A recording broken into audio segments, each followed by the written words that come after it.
ഈശോ മിശിഹായ്ക്ക് സ്തുതിയായിരിക്കട്ടെ. ഹല്ലേലൂയ. അനുഗ്രഹിക്കപ്പെട്ട ഈ പുതിയ പ്രഭാതത്തിൽ നാം ഇന്ന് ധ്യാനിക്കുന്നത് വിശുദ്ധ ലൂക്കായുടെ സുവിശേഷം 2-ാം അധ്യായം 8-ാം തിരുവചനമാണ്. ആ പ്രദേശത്തെ വയലുകളിൽ ആടുകളെ രാത്രി കാത്തുകൊണ്ടിരുന്ന ഇടയന്മാർ ഉണ്ടായിരുന്നു.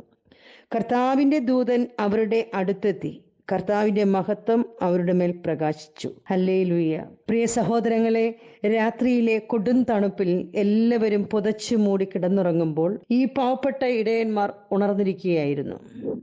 അവരുടെ ആടുകളെ സൂക്ഷിക്കുവാൻ വേണ്ടി രാത്രിയിൽ മറ്റു മൃഗങ്ങൾ വന്ന് അവരെ ആക്രമിക്കാം, കള്ളന്മാരല്ലെങ്കിൽ മോഷ്ടിച്ചു കൊണ്ടുപോകാം. ആടുകൾക്ക് സ്വയം രക്ഷപ്പെടുവാനുള്ള കഴിവില്ല. അതിനാൽ ഉറക്കമൊഴിഞ്ഞ് കാവലിരിക്കുന്ന ഈ ഇടയന്മാർക്ക് നല്ല ഇടയനായ ഈശോയുടെ ജനന വാർത്ത ആദ്യം തന്നെ ലഭിക്കുകയാണ്. ഹല്ലേലൂയ. യേശു പറയുകയാണ്, ഞാൻ നല്ല ഇടയനാണ്. നല്ല ഇടയൻ ആടുകൾക്ക് വേണ്ടി ജീവൻ അർപ്പിക്കുന്നു.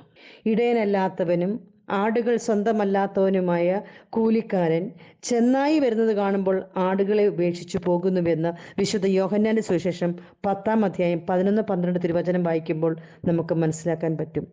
ദൈവം തന്നെ തന്നെ ഇടയനോട് താതാത്മ്യപ്പെടുത്തുകയാണ്.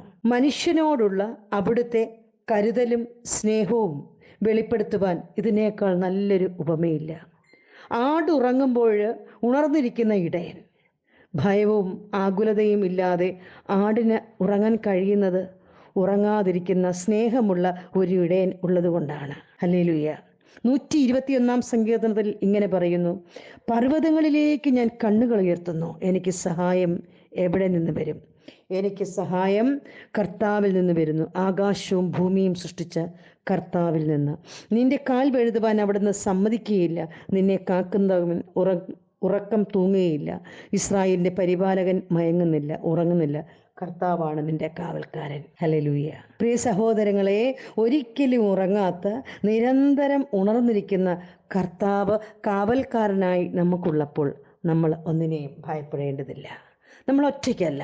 രക്ഷിക്കുവാനും സംരക്ഷിക്കുവാൻ കഴിവുള്ള ഉറങ്ങാത്ത ഒരു ദൈവം എൻ്റെയും നിൻ്റെയും കൂടെയുണ്ട്.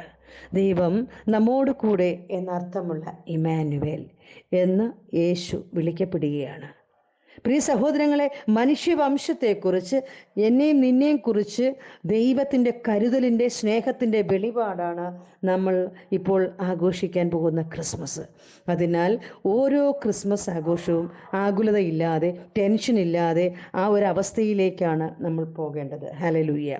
അതുകൊണ്ട് നമുക്ക് ഈ സമയം ഒരിക്കലും ഉറങ്ങാത്ത, എപ്പോഴും ഉണർന്നിരിക്കുന്ന കർത്താവിൻ്റെ സന്നിധിയിൽ നമ്മുടെ ജീവിതത്തെ വിട്ടുകൊടുക്കാം.